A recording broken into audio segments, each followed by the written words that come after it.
Olá, amigos do Logos Apologética, tudo bem? Aqui é o Emerson e neste vídeo nós vamos responder aí, o tal Verdades Ocultas da Bíblia, que alguns leitores me pediram aí para responder esse aí, Então nós vamos aqui dar uma resposta a esse vídeo aqui, Rodrigo Silva e a falácia do Jesus histórico, certo, pessoal? Desde já, deem um like aqui nesse vídeo, pessoal, curtam, comentem e compartilhem, porque infelizmente, não sei, o meu canal que parece foi atacado por esses ateístas, tipo do Piranda e outros, não sei, porque as visualizações, eu preciso de apoio de vocês, tá bom, pessoal? Para divulgarem, para as visualizações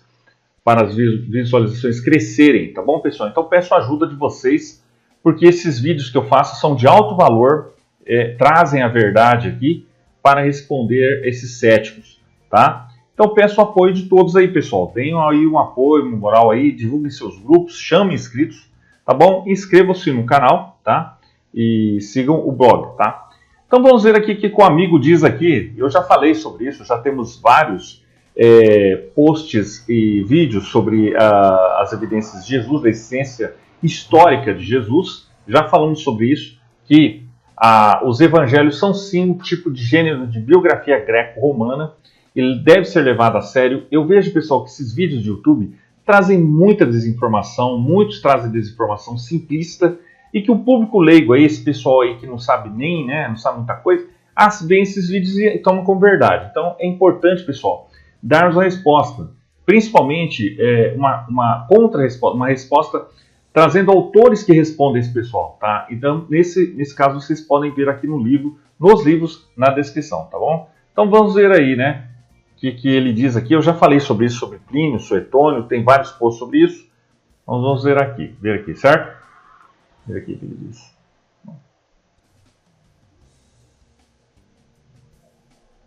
Ocultas da Bíblia. Então vamos analisar parte da fala do doutor Rodrigo Silva acerca das fontes históricas sobre Jesus. Plínio, o jovem, fala de um Jesus histórico. Ele menciona a pessoa de Jesus. Em um vídeo anterior, nós analisamos a questão de Suetônio. E nós vimos que ele não fala de Jesus, muito menos de cristãos. Nós lemos a citação, abrimos a obra, fomos ao trecho e vimos claramente, ali não se fala da pessoa de Jesus. Quem foi Plínio o Jovem? Em resumo, Caio Plínio Cecílio II, também conhecido como Plínio o Jovem, foi orador da pessoa de Jesus. Quem foi Plínio o Jovem? Em resumo, Caio Plínio Cecílio II, também conhecido como Plínio. Vamos dar uma parada aqui, tá, pessoal? Vamos esclarecer algumas coisas aqui.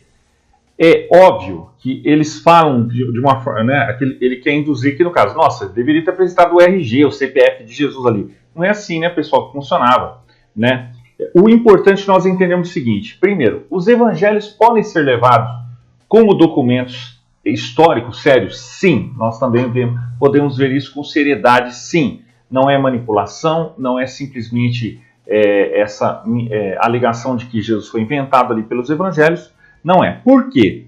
Porque é o seguinte, porque o Novo Testamento fornece quase toda a evidência necessária para uma reconstrução histórica da vida e do destino de Jesus e das primeiras interpretações cristãs do seu significado, diz a Enciclopédia Americana.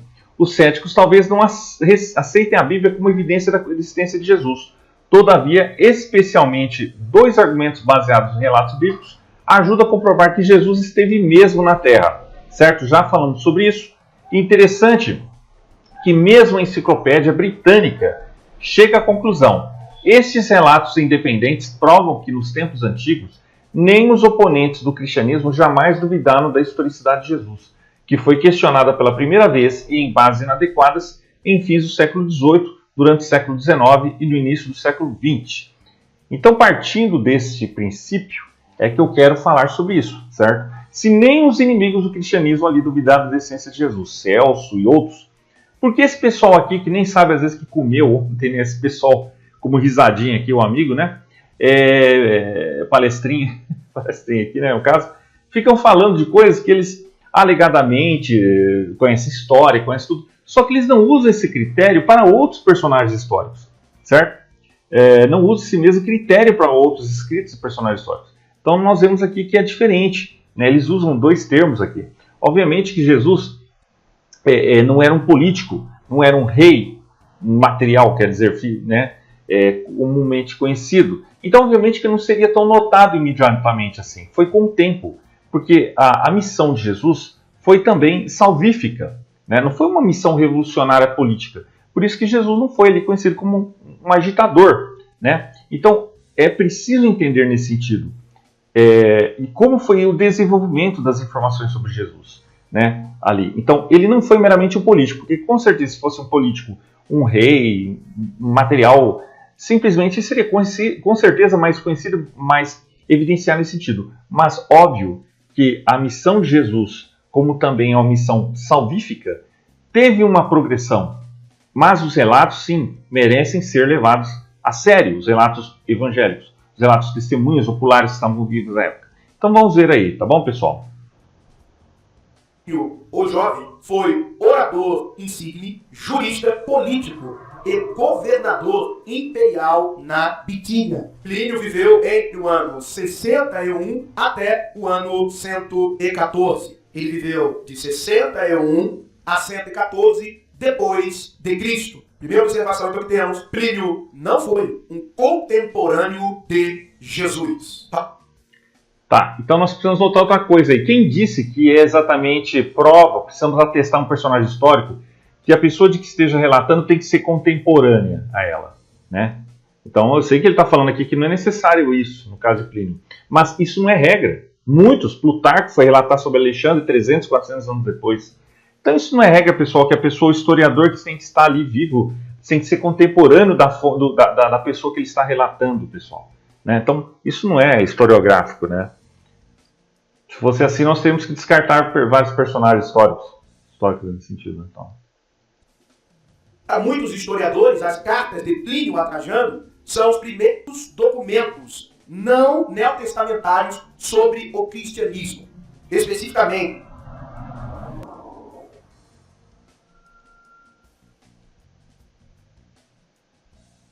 as cartas 96 e a carta 97, sendo que a 96 foi escrita por Plínio o Jovem e a 97 escrita pelo imperador Trajano. Nestas cartas nós vemos temas acerca dos cristãos serem tratados. Temas acerca dos cristãos serão tratados nestas cartas. Ainda, em suma, Plínio descreveu a Trajano sobre o cristianismo e admitiu que não tinha muita certeza de como lidar com eles, com esta nova crença. E como nós veremos, lendo a carta de Plínio, ele conclui que o cristianismo era apenas uma superstição. Exatamente isso. Ele chega a esta conclusão. Mas e na carta de Plínio? Será que nós encontraremos alguma coisa? Será que lá vai falar da pessoa de Jesus? Veja a ênfase que eu estou dando. Porque se nós queremos comprovar um Jesus histórico, através de Plínio o Jovem, é porque ele irá citar a pessoa de Jesus. Então, vamos diretamente ao trecho, vamos ler a carta e vamos analisar se está falando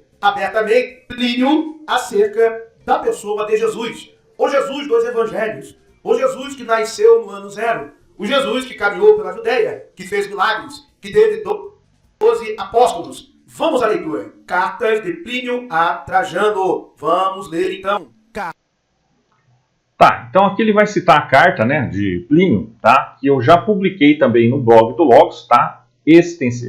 Integralmente aqui o trecho, onde cita, tá? Tá aqui nesse artigo aqui, ó, Jesus existiu, Plínio, o jovem Suetônio, tá? O link está aqui na descrição. Está completo aqui com fontes acadêmicas, tá bom, pessoal? Não é palpite, não. É fonte acadêmica, tá bom? Então vocês podem seguir aqui e vocês podem ver mais informações dessas aqui no nosso e-book aqui da Evidência da Ressurreição de Jesus, da Existência de Ressurreição de Jesus. O link oficial está aqui, tá? E muito mais vocês podem ver também no livro de Craig Blomberg, né? A Confiabilidade Histórica dos Evangelhos. Tá tudo lá. Então, o trecho está aqui. tá? Que Plínio fala, possivelmente esse que ele vai falar, mencionar, toda a sua culpa, o erro que eles tinham hábito. A questão que ele vai falar aqui, mas Plínio está falando dos cristãos, cadê Jesus? Eu acho interessante isso, né? Será que usa esse mesmo critério para outros personagens históricos, né? Será que usa só, quer dizer, óbvio, se houve cristãos, é porque houve um fundador, né, necessariamente, Cristo, certo? Então, se houve ali no caso os cristãos, é porque houve quem criou este movimento, houve quem... E nós sabemos, por pesquisas, vamos fazer uma engenharia aqui no caso, né, um retroativo. Vamos voltar no tempo e nós vamos ver que os evangelhos foram todos do século I. Ou seja, as evidências levam para isso. Tá? Agora, se fosse coisa assim de séculos de desenvolvimento, séculos e séculos, não. Ao contrário do que o Tonho lá, o palestrinha, né, o comédia, diz, que foi no quarto século que foi desenvolvido, no Egito, não sei o que. Tudo levando a entender que foi uma invenção. Não, pessoal. Todo o Novo Testamento, todos os estudiosos acadêmicos sérios afirmam que foi do século I. Debate Ehrman mesmo traz essa datação aí. Mas esse pessoal aí sempre tenta dizer século II, tudo para inventar. Mas não são historiadores, né, pessoal? Esse pessoal de YouTube não são historiadores acadêmicos sérios nesse sentido, como esse que eu divulgo aqui, como esses que eu coloco o link aqui para vocês verem, tá bom? Então, vamos ver lá o que o amigo diz aqui, né?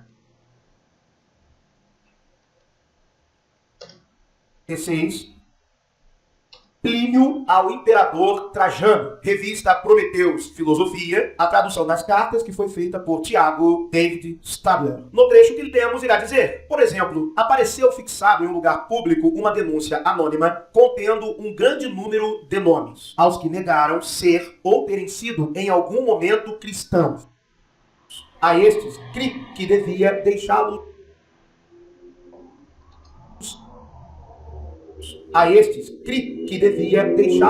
em liberdade. Outros, cujos nomes foram revelados por um delator, reconheceram inicialmente ser cristãos, mas logo negaram, dizendo que, na verdade, haviam sido cristãos de Cristo. Houve entre eles quem assegurou, além disso, que toda a sua culpa, ou melhor, todos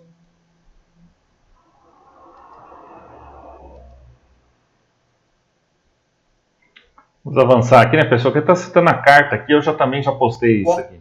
Se comenta, a não cometer furto, nem roubo com violência, nem adultério, a não faltar com a palavra dada e a não se negar. Vamos avançar aqui. A todos os tipos de associações. Por essa razão, considerei necessário investigar quanto à de verdade em tudo isso, e assim submeti à tortura 2 escravas,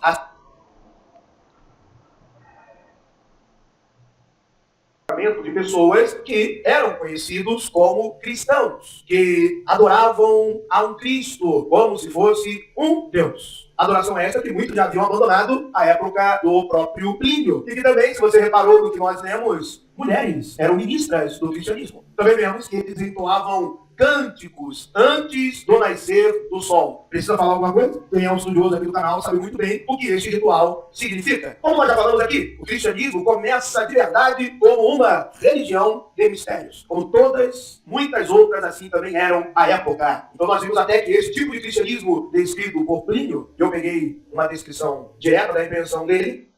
Não, amiguinho, amiguinho, não. Não é mencionado. O homem da Galileia, de Nazaré. Não, amiguinho, nós vemos lá que Paulo já relata, né? Paulo, personagem histórico, 1 Coríntios 15, 3, creio, que ele já menciona um antigo credo cristão que já remonta poucos anos depois da morte de Jesus. Não teve tempo para a evolução de lendas, tá, amiguinho? Então, Paulo já menciona ali, né, o primeiro credo apostólico ali, 1 Coríntios 15, 3, que o que recebi, isso vos transmito, pessoal, com muita seriedade. Não foi um jogo de telefone sem fio, um palpiteiro de YouTube. Não, foi muita seriedade ali. Eles estavam procurando transmitir com segurança para as igrejas terem conhecimento do que estava sendo transmitido, tá, pessoal? Então tome cuidado com o que vocês veem, tá? Então, aí, esse pessoal aí que alega aí, no caso, né, tentam de toda forma negar, mas não é isso que os estudos, né, que os livros mostram. Okay? Então, nós vemos isso. Então, se esse credo já estava antigo, conhecido desde o primeiro século, há evidências disso, então como ele pode dizer aqui, alegar que não se fala de Cristo, não se deriva de Cristo, né? Sendo que o Joséfo mencionou até Tiago, irmão de Jesus, chamado Cristo, isso é fato, tá? Então nós vemos aqui esses eventos, certo? E o artigo aqui no Logos, que eu respondi ponto por ponto, vocês podem ver o artigo, tá? No Logos, onde eu respondi ponto por ponto aqui esse Verdades Ocultas da Bíblia, tá aqui, tá? Aqui, ó. Embora Plínio não mencione Jesus diretamente em sua carta ao imperador Trajano, fornece evidências indiretas significativas para a existência de Jesus. Plínio descreve os cristãos como seguidores de Cristo, que é descrito como sendo adorado como Deus, né? O termo Cristo se refere claramente a Jesus de Nazaré, e a existência de uma comunidade estabelecida que o adorava tão cedo na história sugere fortemente a existência histórica de Jesus, tá? O argumento de que Plínio não foi contemporâneo de Jesus não invalida seu testemunho. De fato, muitos documentos históricos, incluindo os evangelhos, foram escritos por pessoas que não eram contemporâneos de Jesus. Plínio, escrevendo no início do segundo século, reflete o crescimento e a disseminação do cristianismo. E sua carta é uma das primeiras menções fora do Novo Testamento que corrobora a existência de uma comunidade cristã organizada. Ou seja, devemos levar a sério, sim. Tá? Não simplesmente ignorar. Ele não está mencionando Jesus. Não tem uma foto ali de Jesus. Ora, que isso, né? Então, o argumento da ausência. Eu respondo aqui sobre cada ponto que ele levanta aqui, ó. A ausência da menção direta a Jesus em uma carta que discute os cristãos não é surpreendente nem incomum. Plínio estava mais preocupado com as práticas dos cristãos e como lidar com eles do ponto de vista legal, e não com a história pessoal de Jesus. Muitas evidências históricas são indiretas, e o fato de Plínio mencionar os seguidores de Cristo já é significativo. Tá? Então aqui, ó, o testemunho de Plínio deve ser considerado junto com outras fontes históricas que mencionam Jesus, como os escritos de Tácito e Joséfo. Tácito, por exemplo, escreve sobre Jesus em seus anais, referindo-se à sua execução sob Pôncio Pilatos. Joséfo, eu já falei sobre isso, menciona ali Tiago e tudo mais. Depois ele vai falar aqui sobre gnosticismo, de mulheres como ministras, está tudo refutado aqui, ó. Tudo aqui, ó. Tá? Então, a ausência do nome Jesus não nega a sua existência histórica, mas reflete a prática comum de se referir a ele como Cristo, um título significativo, tá? Então já vemos aqui, ó, olha as fontes acadêmicas aqui, pessoal, ó, Bart Ehrman, Paul Barnett, tá? Aqui, ó, vocês podem ver aqui que Plínio viveu aqui e a visão de Plínio reflete a celebração do cristianismo, tá? E sua transformação em uma religião distinta do Império Romano, tá? Então nós vemos aqui o que ele estava procurando transmitir. Olha as fontes aí, pessoal, estão todas aqui, ó. Karen King, David Brack, tá? A interpretação de que o cristianismo, vamos ver aqui se fala sobre isso. Em nenhum momento o nome Jesus é mencionado. Logo, o doutor... É claro, porque Plínio estava transmitindo o que os cristãos faziam. E os cristãos se derivaram de Cristo. O objetivo de Plínio não foi descrever um RG de Jesus, tá? O CPF. O objetivo dele foi falar sobre as atividades que estavam acontecendo ali. Tá? Não foi descrever uma biografia de Jesus. Isso outros já mencionam, já fazem. Olha aqui no caso. Vamos ver. E o Vanderlei quis explicar melhor, porque a carta ou as cartas de Plínio e Trajano não revelam um Jesus histórico. Até porque Plínio não foi contemporâneo a Jesus. E já vimos que isso não é critério histórico, historiográfico, para descrever uma biografia. Quem disse isso? Onde que diz que o historiador ou quem vai documentar uma pessoa tem que ser contemporâneo dele? Plutarco foi contemporâneo de Alexandre o Grande? Outros? Nós vemos aí, no caso, né? Então. Encerrando e concluindo, então, Plínio Jovem não fala de Jesus histórico, não menciona nada sobre a vida ou os feitos de Jesus, mas apenas nos demonstra que já existia a seita dos cristãos. Eu acho engraçado esse pessoal aí, né? Literalista, cru, eles não fazem esse mesmo critério com outras obras, né? Porque nós vamos o seguinte, né? Vamos ver aqui as análises aqui, no caso, né? Voltando aqui no artigo, o que acontece? O que aprendemos sobre o cristianismo com essa passagem? Primeiro, os primeiros cristãos se reuniram sob a cobertura da escuridão. Eles cantaram a Cristo como se ele estivesse vivo. Eles acreditavam que Jesus era Deus, né? Até mesmo os inimigos do cristianismo os viam como pessoas moralmente distintas. Eles faziam refeições regularmente juntos. Roma torturou alguns dos primeiros cristãos por sua fé. O cristianismo alcançou todas as classes da sociedade, ambos os sexos, e muitos territórios do Império Romano. Então tá aqui, ó. Olha as fontes aí, ó. Van Voorst e outros historiadores. Sharon White descarta as poucas sugestões, nenhuma das quais ganhou crédito, de que as letras são falsificações inteiras ou têm partes. Então, nenhum historiador sério duvida dessas citações, que elas são reais, para começar. Né? E depois, aqui o artigo fala de Suetônio, que nós vamos depois falar sobre isso, Cressos e tudo mais, certo? Então vamos lá, vamos voltar. Então o que acontece? Uso de fontes históricas, né? Fontes como Tácito, Suetônio e Plínio, embora não contemporâneos de Jesus, são frequentemente citadas por historiadores como evidências da existência de Jesus e do crescimento do cristianismo, tá? Já falamos sobre Tácito aqui, e aqui está as referências, ó, tá? Gary Habermas. E muitos desses livros, pessoal, não tem em português, tá? Mas eu posto resenhas aqui. Sou o único blog que posta resenhas desses livros em português, tá? Então vocês podem ver aqui, tá bom, pessoal? Então vamos ver lá.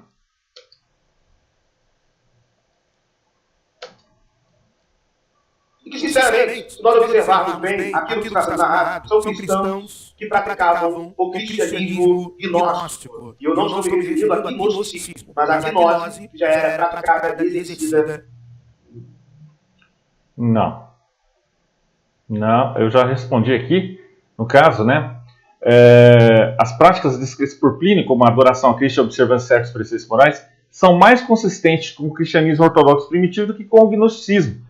Vocês podem ver lá Didaquê, que já mencionam isso aí, a Didaquê do ano 70, já menciona essas práticas e que são totalmente cristãs, não tem nada a ver com gnose, religião de mistério, nada disso. Isso, tá, pessoal?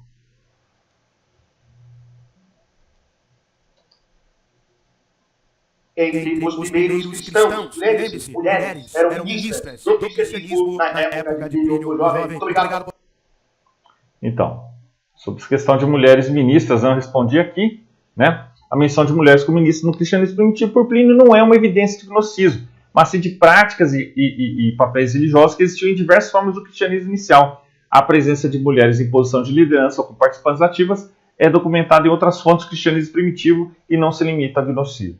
Tá bom, pessoal? Então vocês podem ver aqui no artigo muito mais. Tá certo, pessoal? Então, é isso aí. Tá? Vamos ver se o amigo tem mais uma coisa, tem uma coisa para falar.